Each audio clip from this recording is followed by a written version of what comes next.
Good morning, everyone. Thanks for being here. Welcome to the second ever House YIMBY Caucus briefing. My name is David Garcia. I'm the Policy Director at Upper Growth Action. We are a nonprofit, nonpartisan, member-based organization focused exclusively on solving the nation's housing supply affordability problems through federal policy. We're very excited to be working with the chairs of the first ever YIMBY Caucus, which was created last fall and continued into this Congress thanks to the leadership of Chair Zenke, Chair Edwards, as well as Representatives Robert Garcia, Whit Moore, Priya Patterson, Juan Ciscomani, Scott Peters, and Jacob Claus, all of whom are also caucus co-chairs. So this caucus was formed to support members and staff who believe that building more housing is essential to addressing the nation's housing supply affordability crisis. So our work at Up for Growth shows that the United States is missing 3.79 million homes. And the impacts of this shortage are now being felt in every corner of the country, urban, suburban, and rural communities. So through this caucus, members and staff can come together and learn more about the housing crisis and work collaboratively on bipartisan, effective solutions that can meaningfully address our housing challenge. So in our first caucus briefing in April, we heard from Jenny Schutz and Adam Millsap, who gave us a broad and detailed overview of the nation's housing crisis in general. Today, we're going to focus on some of the misconceptions or myths that commonly surface in conversations around the need to build more homes. Oftentimes, housing debates can be subject to misinformation, what actually happens when we build housing, and how that impacts cities and communities, as well as just understanding who will benefit from new housing, including affordable housing specifically. Thankfully, we have lots of research and data to shed light on these viewpoints to ensure that our conversations are grounded in truth. So to that end, we are fortunate to be joined by three experts, who will be here shortly, to talk to us about three specific misconceptions that can drive housing conversations at the local, state, and federal level. So I'm going to quickly introduce our panelists. First, we have Ms. Heather Worthington, who is Principal and Chief Operating Officer at Urban 3, which is a firm that specializes in municipal economic analysis through geospatial modeling. Prior to that, Ms. Worthington was the Director of Long-Range Planning for the City of Minneapolis, where her team spearheaded the creation and adoption of the Minneapolis 2040 plan, which many of us in the housing world follow really closely. Ms. Worthington also has served as the Deputy County Manager in Ramsey County, Minnesota, and also teaches at Hamlin University. This morning, Ms. Worthington will discuss the true fiscal impacts of new housing on city finances. Second, we have Mr. Brad Greenberg, Deputy Director at the NYU Furman Center, where he directs many of the center's key projects and initiatives. Previously, Mr. Greenberg served as Chief Compliance Officer and Special Counsel to the CEO of the New York City Housing Authority, or NYCHA. And he was also the Legislative Director for former Congressman David Cicilline. Mr. Greenberg holds a BA from Brown University and a JD cum laude from NY School of Law. This morning, Mr. Greenberg will give us an overview of the Furman Center's recent research on the impact of supply on price and displacement. Third, joining us as we speak, we have Ms. Priya Jayachandran. Ms. Jayachandran is the CEO of the National Housing Trust, and previously she directed housing development at Volunteers of America, and from 2014 to 2017 served as the Deputy Assistant Secretary for Multifamily Housing Programs at the Department of Housing and Urban Development. So, before HUD, she spent 15 years in community development and real estate banking at Citi and Bank of America.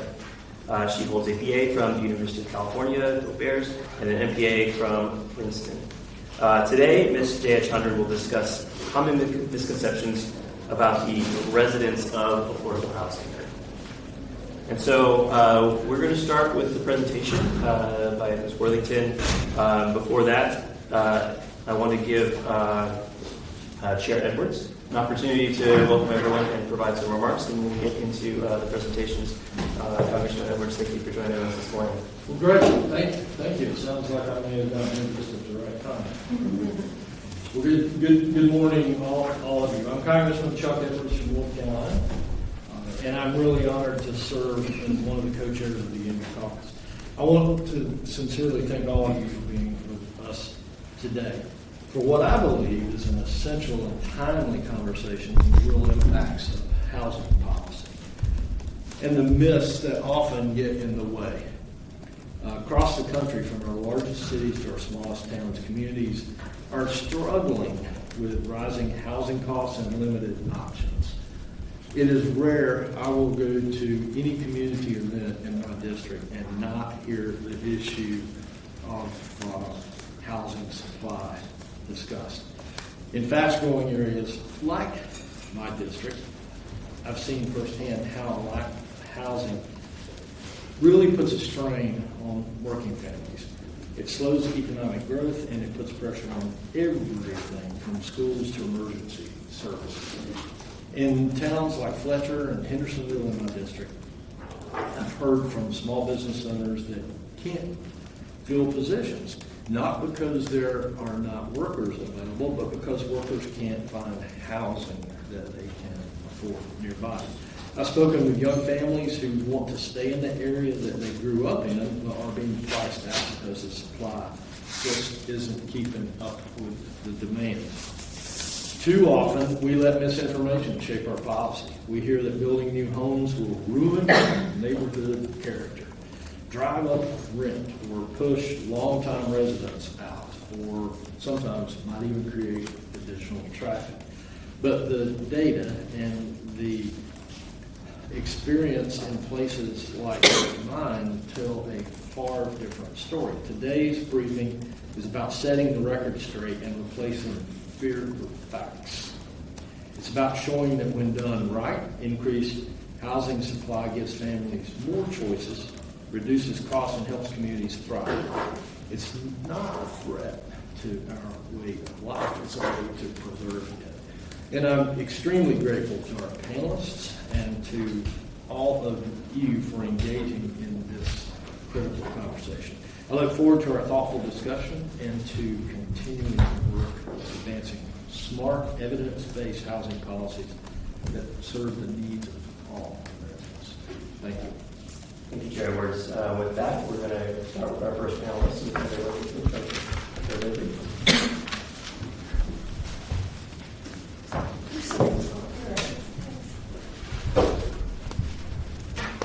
Good morning. Thank you. Thank you, Congressman Edwards. Nice to see you.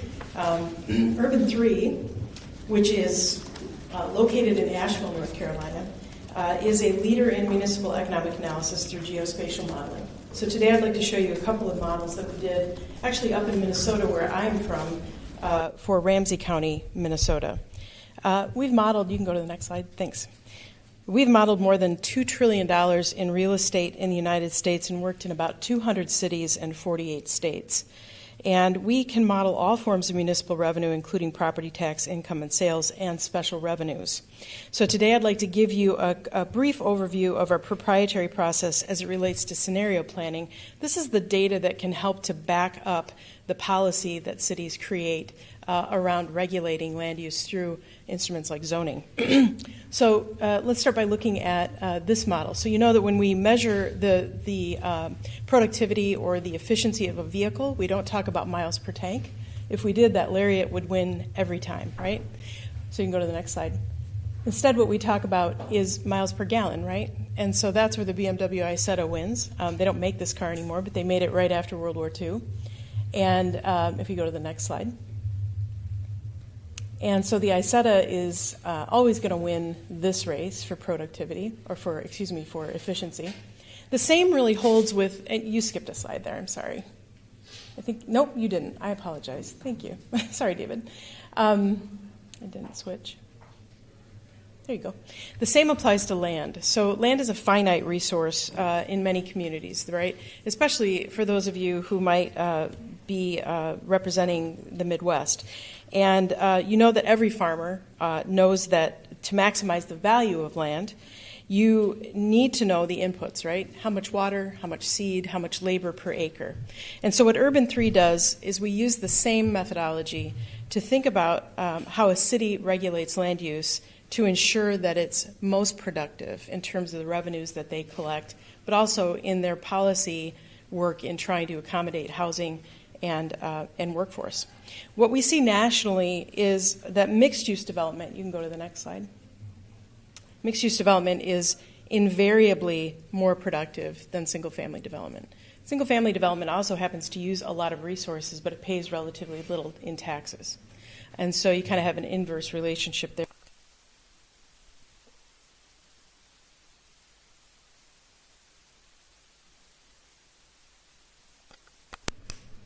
This is an isometric 3D model that we produced, and we use these models to help visualize land use and the productivity of land use, and to help people understand the economics of land use, right?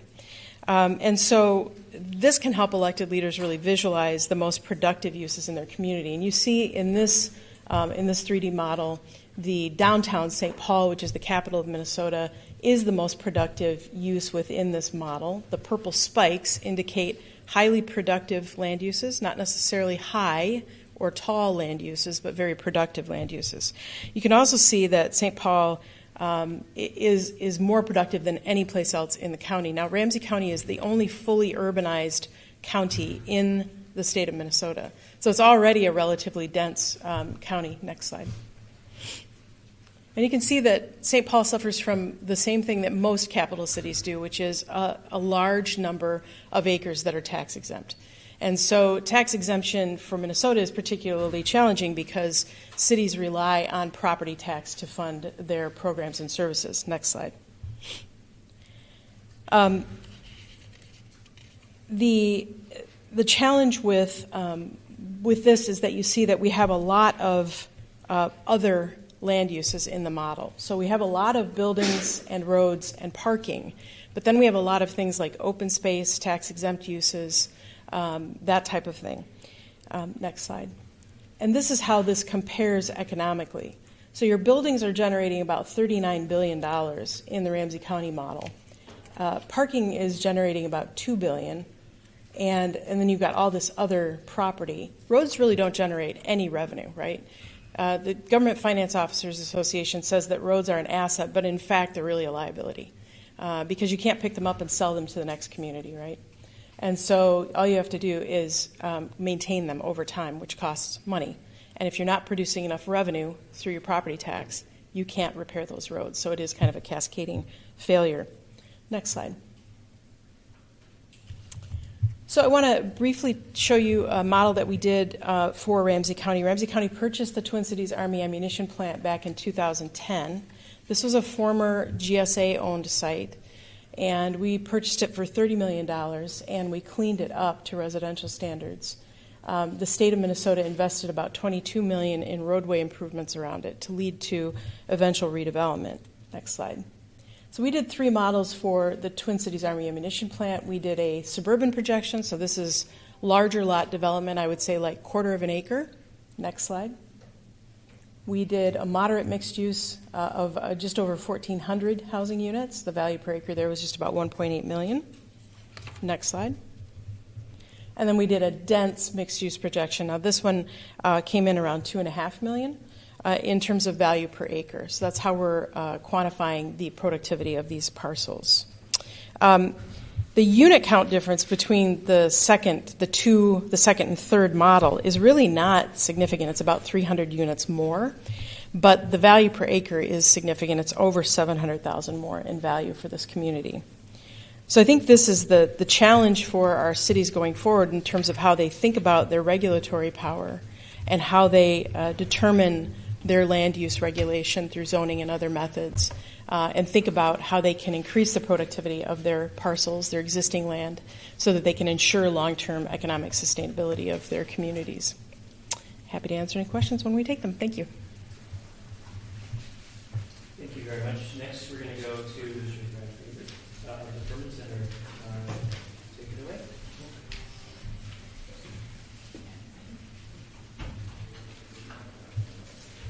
I'm a lawyer, so I don't do slides, so you're just going to have to listen to me. Okay, well, thank you guys so much for the opportunity to be here and talk about our research at the Furman Center. I'm going to cover today a paper that we call Supply Skepticism Revisited at the Furman Center. It was authored by our 3 faculty directors, Professors Vicki Bean, Ingrid Gouldell, and Catherine O'Regan. Just to give you some background on who we are, the Furman Center is a joint center of the NYU School of Law and the Robert F. Wagner Graduate School of Public Service. It's been around for 30 years, advancing research on housing, neighborhoods, and urban policy. Supply Skepticism Revisited is really following up on prior work we've done. We had a paper that we did also in 2019 called Supply Skepticism, so not that creative of a title as they revisited.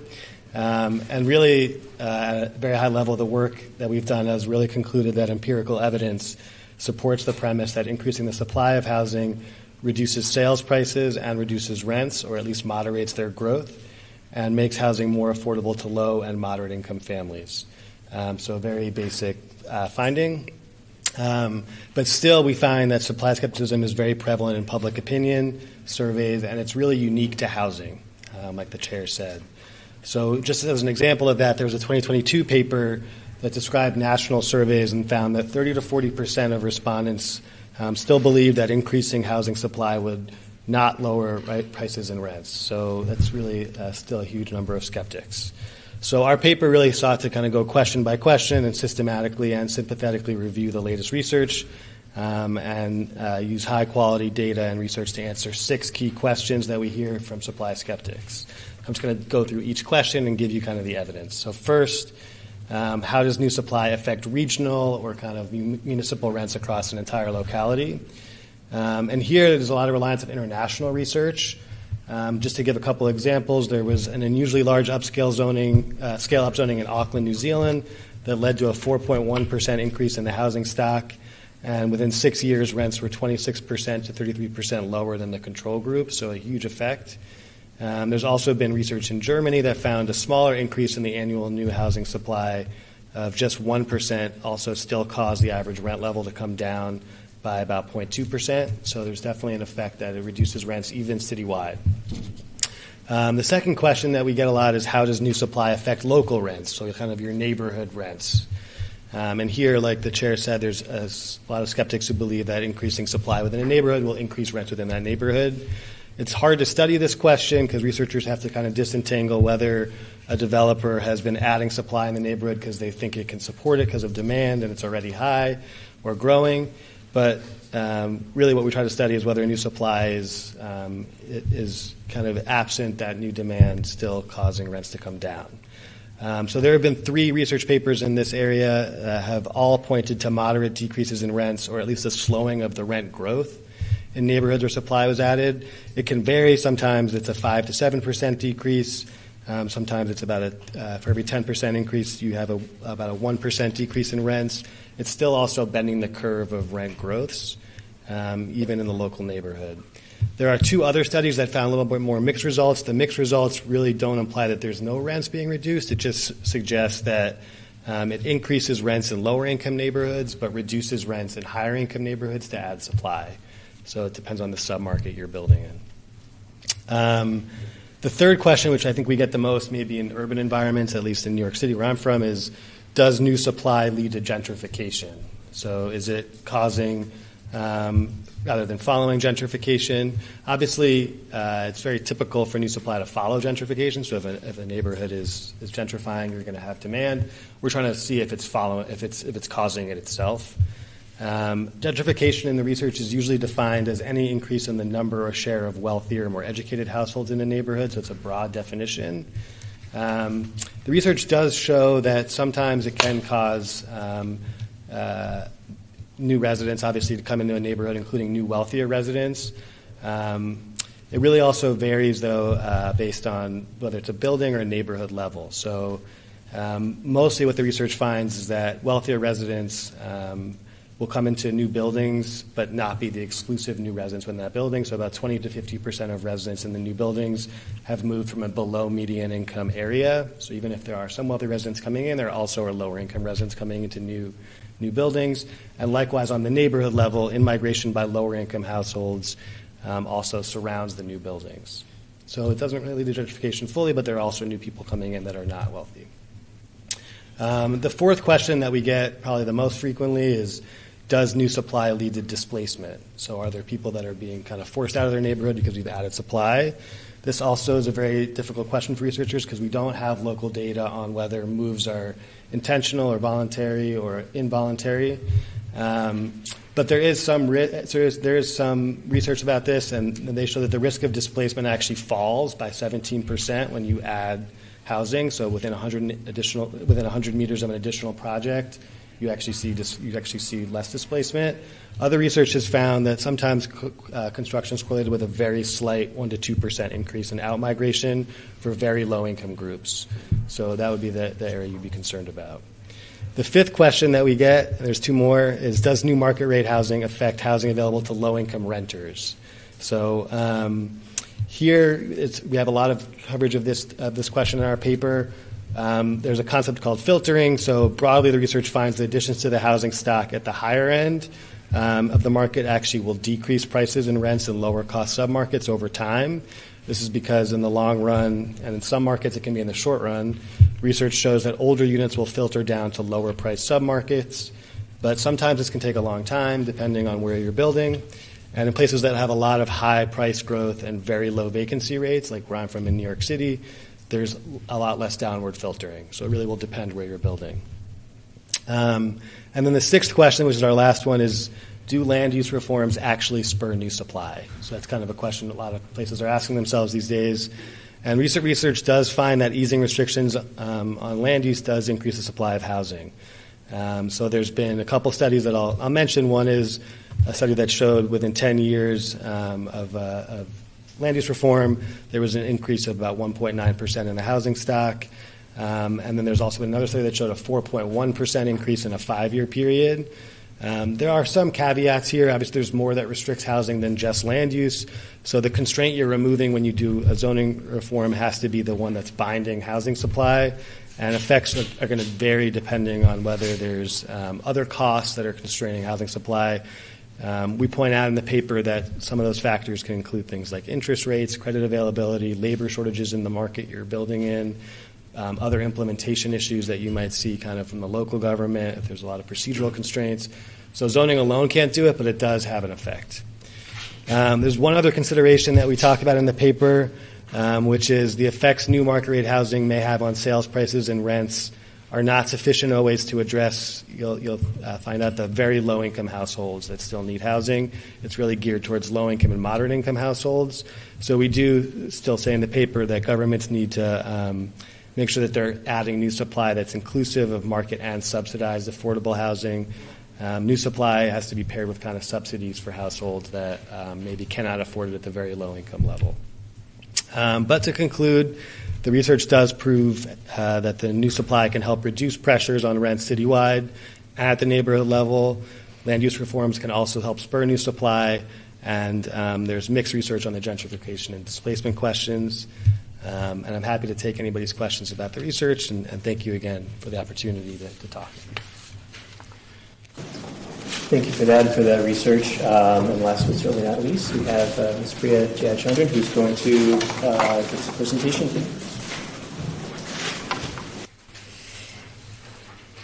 Good morning. I'm Priya Jayachandran. As David mentioned, I have the privilege of leading National Housing Trust.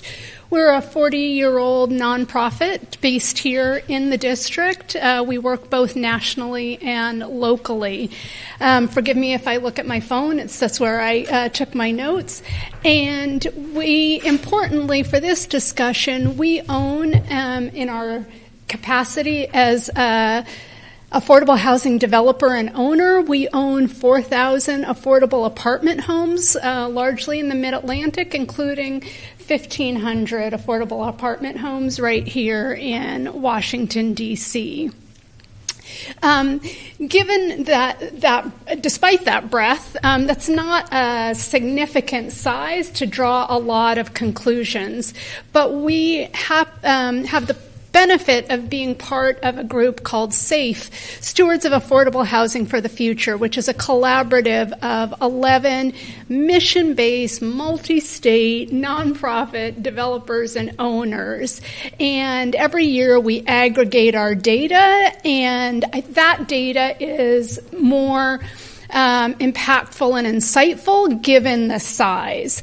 And that data, which we collect annually, and the data I'm going to summarize here was based upon 2023 and 2024 results, which is comprised of about 245,000 household members. Do I have the clicker, or somebody can? Oh, yeah, go ahead and...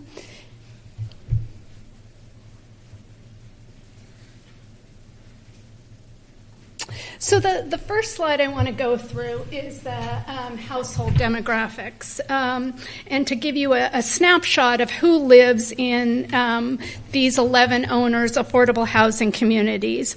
52% of households were senior-headed, so 65 plus. And you will often hear subsidized affordable housing owners say that the majority of who we serve are seniors, even if it's not expressly categorized as senior housing. 13% were young adult-headed households, so 18 to 35. 66% of households were female-headed, and 12% of households had a disabled head of household. And really continuing with the theme of this hearing on myth-busting, really trying to show that some of the stereotypes of affordable housing and who lives in affordable housing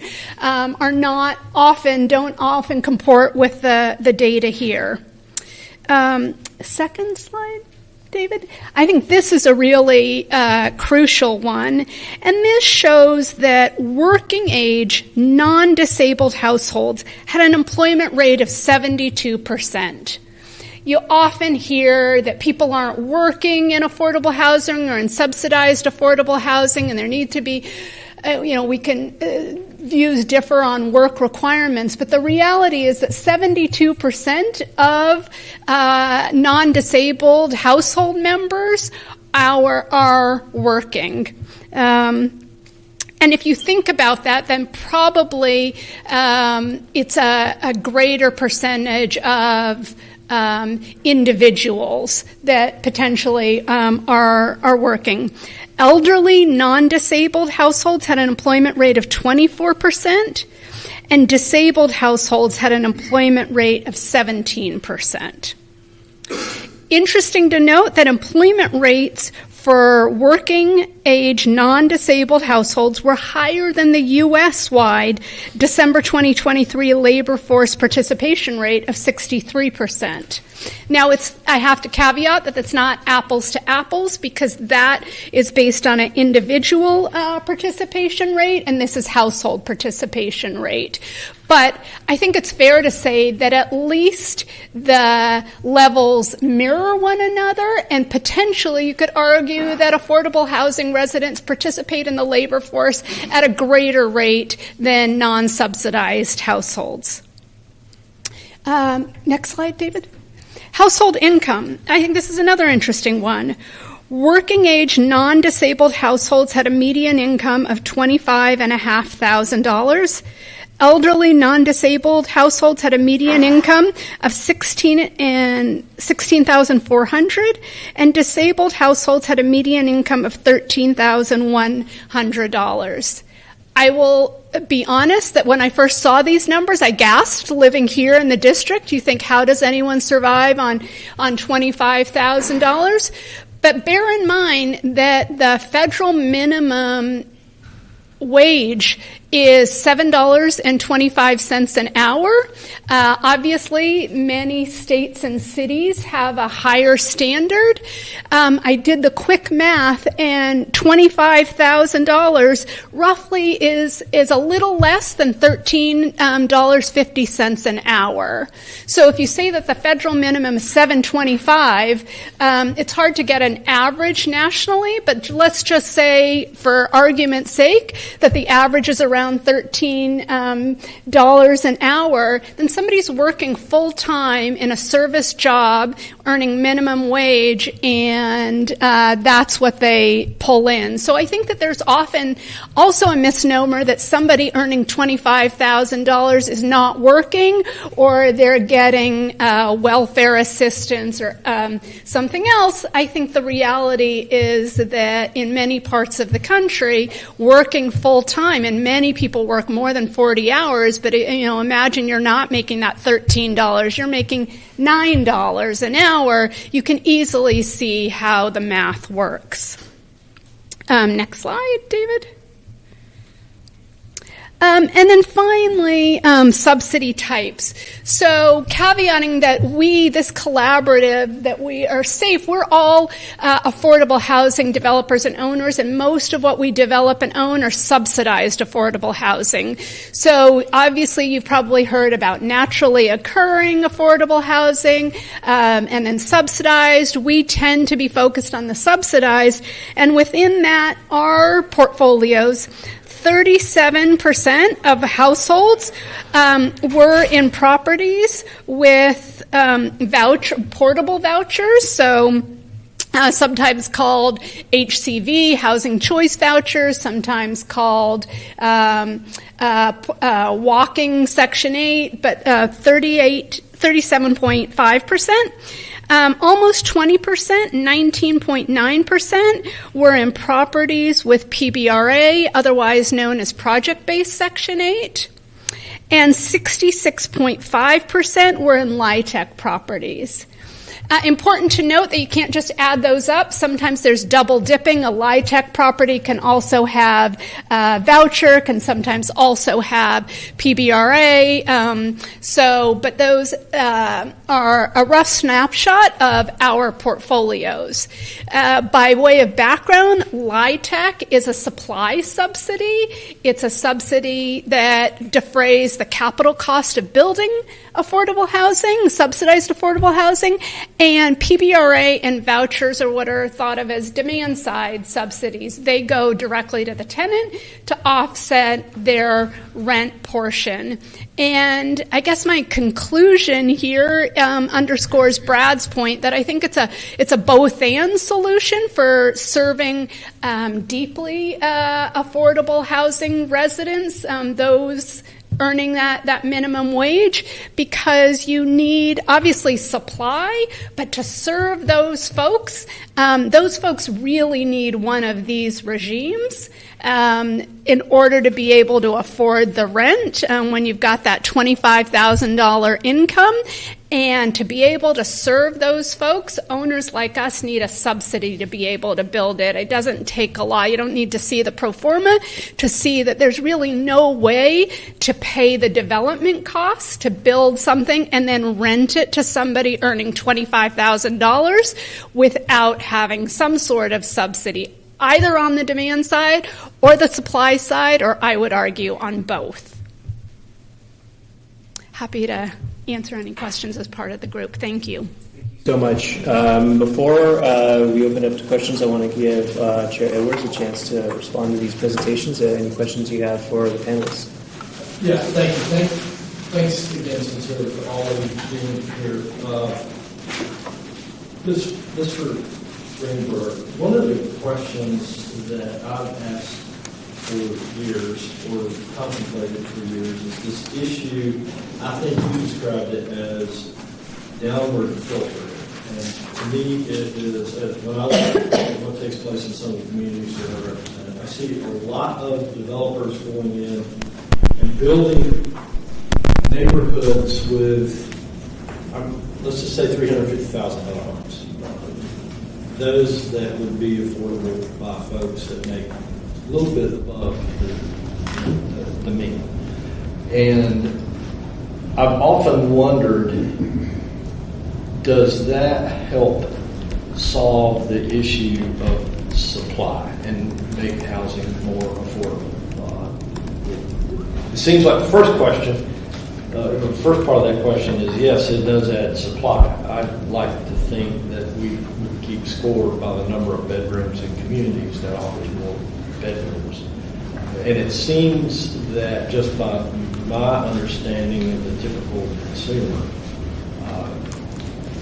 that would offer folks a chance to step up in the lifestyle that they live, and there would be somewhat of a climb. Do I understand that you call that term downward filtering? So it sounds like yes. And then how in communities can we illustrate that? Because one of the issues that I have in the area that I represent is the belief that might not help at all. In fact,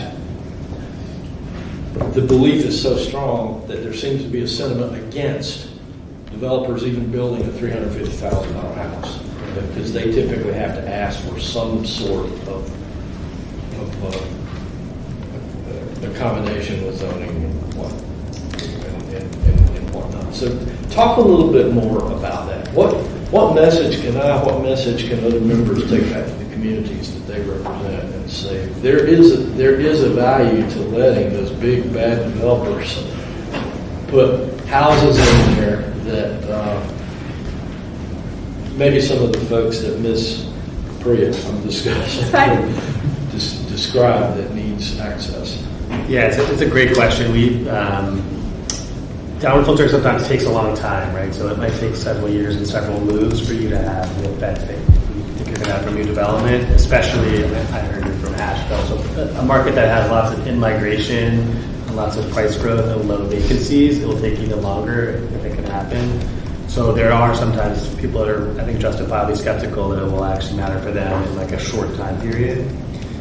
What we've thought about a lot we work with cities and towns around the country. We've thought about, is there a way to put people in line for the new unit so they know that the new development is something that they will benefit from? So in New York City, what we're thinking about doing is there's a lottery to get a new affordable unit, for example.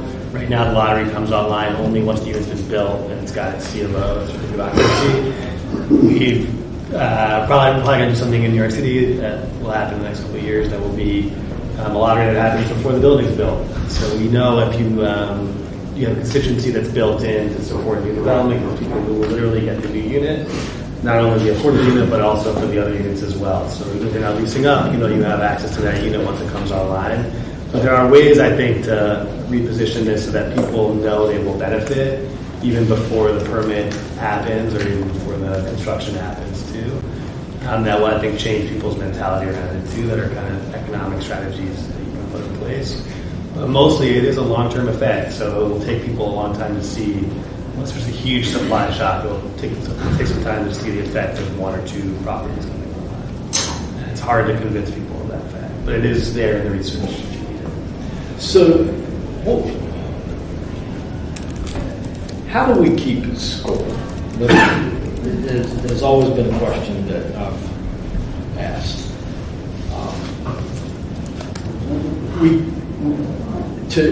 To illustrate that there is a problem and that we're either making progress or we're not. I'm a businessman, so if it's not on a scorecard or report of some type, it doesn't exist. And I know that all of us hear from folks. I'm an employer. I hear from folks all the time that says, I just can't find a place to live. There's that mother-in-law type call. How do we actually look at statistics? How do we keep score? Give me 3 or 4 key metrics that I should be suggesting to folks that they look at. An example that I use back at home is this. We are the YIMBY Caucus, aren't we? The NIMBYs are out in full force. with any hearing on a special use permit, there are folks out there saying, you can't build this thing because it's going to put a shadow on my lawn, or if you're going to build it, I like purple shutters, or look at the traffic that's going to take place. And I like to tell folks, the citizens back at home, when I'm asked what do we do about affordable housing, the first thing that I tell them is to show up at these hearings. The NIMBY show up and talk about the fact that we need to increase a supply. And I've challenged them and asked them to keep score by the number of bedrooms that local governments refuse to allow to be built. To the point I even tried to get that in some legislation when I served in the North Carolina Senate. It was one of the many things I actually didn't get done. All of that to say, what would you recommend? How do other members go back to our districts and say, these are the metrics to watch? Yeah, I think so. Heather's talking about the fiscal ones because those are important. But what we look at all the time with different communities is really three. I would say three. One is the vacancy rate. So, like if you're a jurisdiction like New York City that has a 1.4% vacancy rate, which is the lowest it's been since the late 1960s, you obviously don't have enough supply, right? You have really this incredibly tight market that makes it incredibly difficult to rent a unit. So the vacancy rate is one way to look at it, and most places do a vacancy study every year, and you can look and see how that kind of has trended over time. If you don't have a lot of vacant units, that means that you probably don't have enough supply coming online. One that we like a lot is we look at the median rent in a jurisdiction, and we actually index it over time against the median income, like Priya said, so we can see whether or not there's this growing gap between what's being charged as a median rent versus what the median income for a household is in the jurisdiction. So you can see over time that it's becoming increasingly unaffordable. So the gap, at least in New York City, a lot of other jurisdictions too, the median rent continues to rise, especially over the last 15 years, while median incomes have been relatively stagnant over time. So you see this affordability gap very clearly there. And then we look at permits. So like the way you'll see whether or not there's increasing supply year over year is how many people are pulling permits for new units. You can also look at bedroom sizes, unit sizes there too, and you can say, okay, is this a really good year for new permits, or is this a year where I feel like I'm stagnating relative to prior years? And it's all longitudinal, so you can look at it over time. The fiscal stuff I think is important too, because you can look and see whether from a budget standpoint you are making commitments that you can continue to have growth in your city. So I don't know if you want to talk about some of those. But I'll just say one thing really quickly. Yeah, I will. Sorry.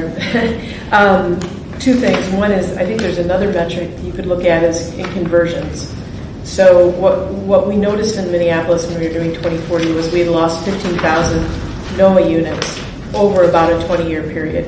It was very sneaky. But what happened was the market came in and bought those units and converted them to market rate.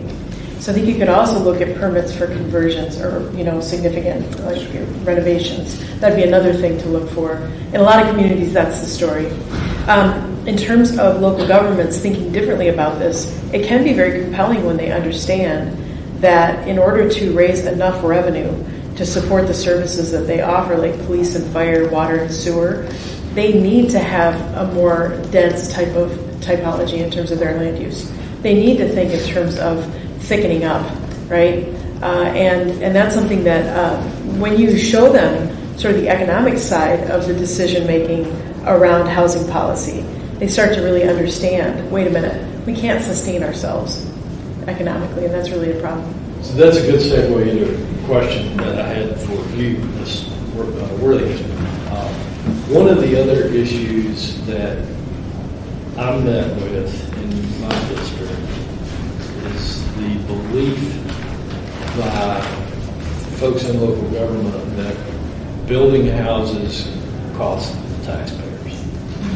And they cite studies that have been done on how many more firemen are needed, how many more linear feet of roads are required, how many more teachers they're going to have to hire, and and that sort of thing. I think a big part of the equation is missing. Are you aware of any studies that I could take back to, and other members could take back to their districts and say, look, that's a myth. When there's more to that. Look at the income of the folks that are living in the house. Look at the taxes that they pay. Look at the number of times they go to the grocery store. How many times that money gets spent inside of the community, and all the other factors. Help me make an argument to those folks back at home. I think the number one argument we could make, showing data from these cities throughout the United States, it's their data, it's their revenue data, and we show it in a visual way so they can understand it, is that when you do large lot development and you annex property to your city, you actually end up becoming less economically sustainable.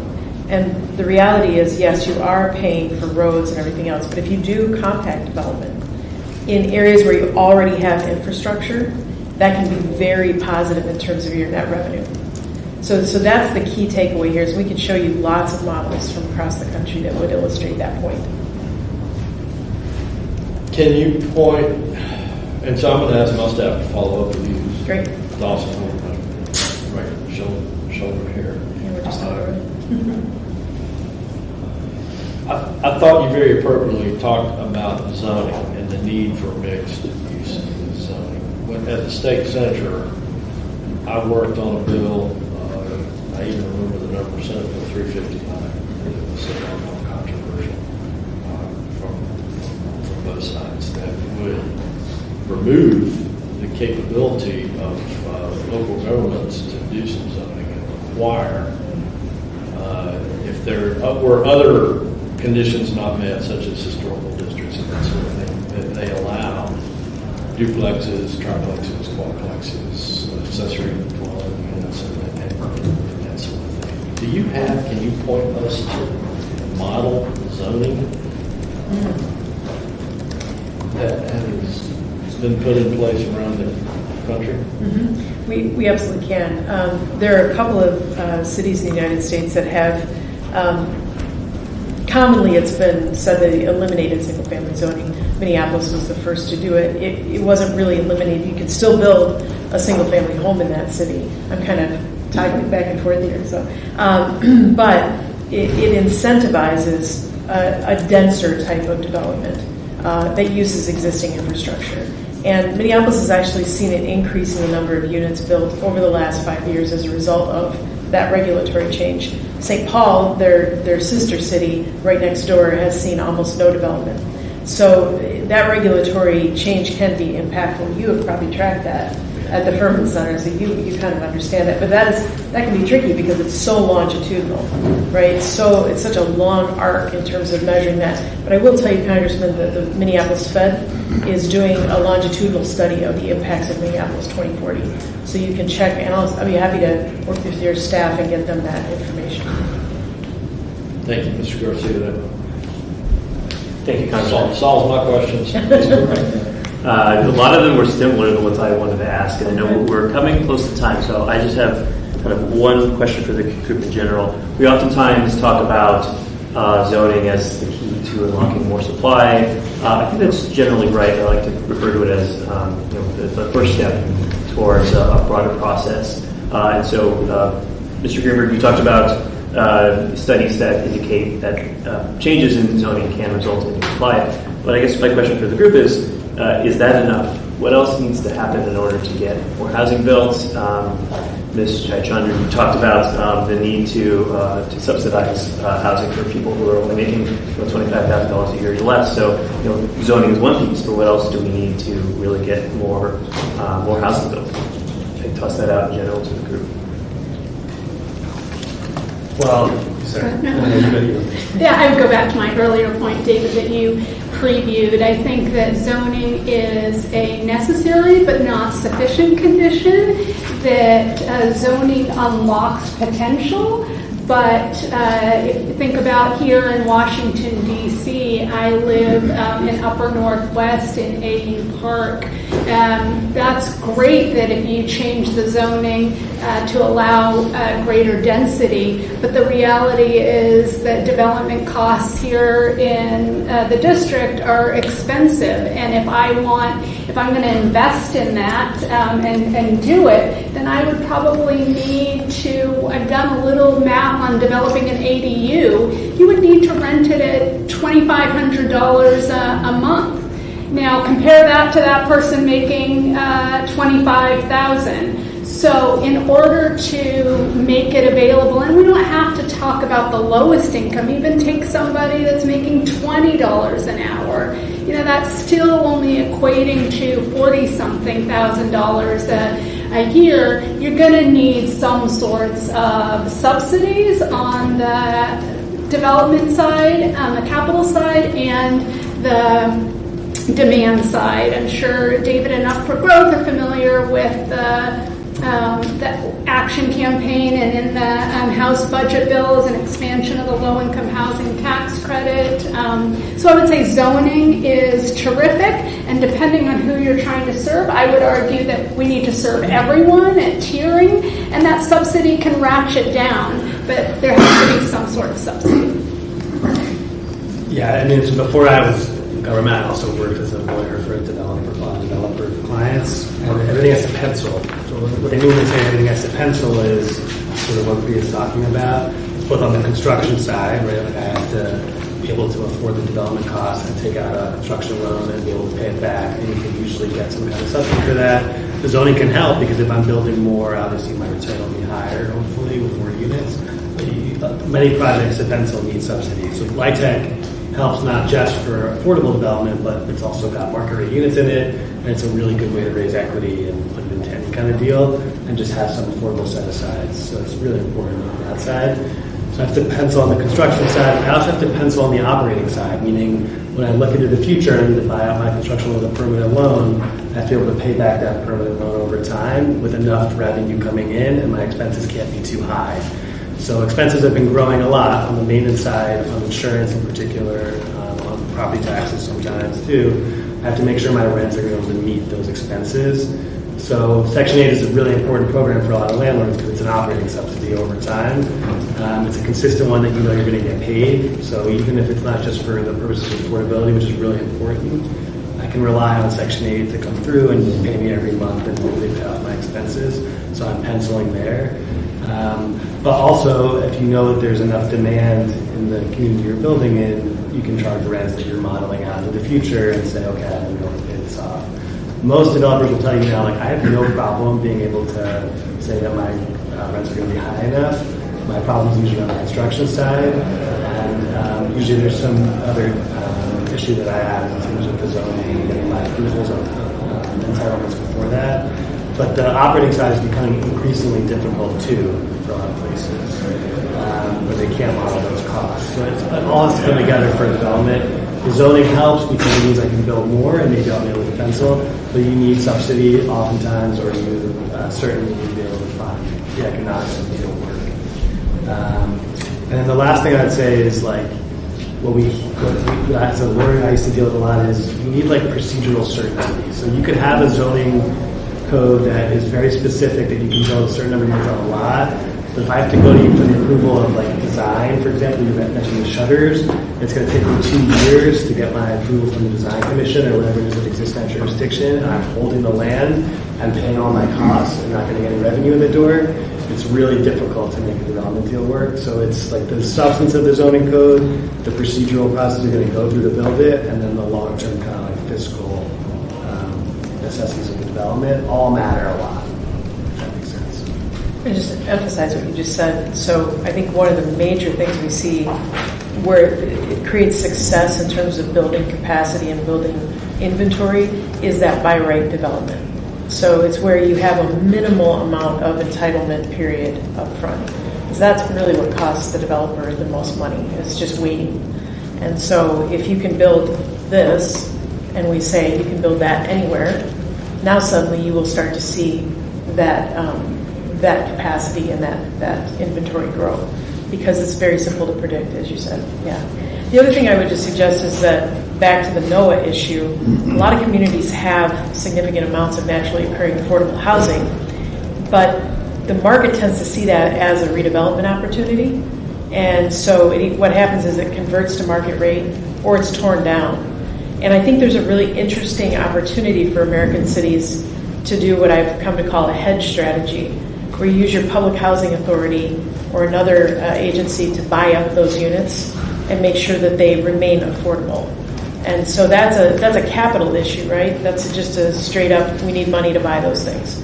And the last thing I would say is just to emphasize your point, I think financing is really challenging in the United States because the real estate ecosystem is very risk averse. And so there's not a lot of extension of capital for affordable housing in particular without programs like LIHTC. So LIHTC and historic tax credits tend to drive development of housing, especially in areas where you have a lot of older sort of building fabric.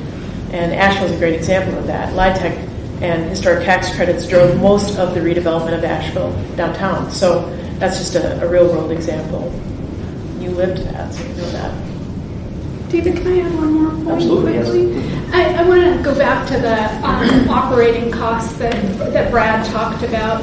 You know, I think sometimes as affordable housing developers, we talk too much about AMI. I like to think about an affordable rent as $1,000 or less, right? So let's just say in most apartments, whether it's market rate or affordable, the annual cost to manage an apartment is roughly $10,000. So call it a little less than $1,000 a month. And you think that that's really, for the owner like us, that's paying the property manager, that's paying the property taxes, that's paying the maintenance on it. You can easily see how the math doesn't work. If somebody's spending $1,000 a month on rent and it costs any owner, market rate, affordable, about $1,000 a month to operate an apartment, the math just doesn't work. And so you've got to think about how, and that's why just the market, some of it is that the market prefers to develop higher end housing, but some of it is that you have to develop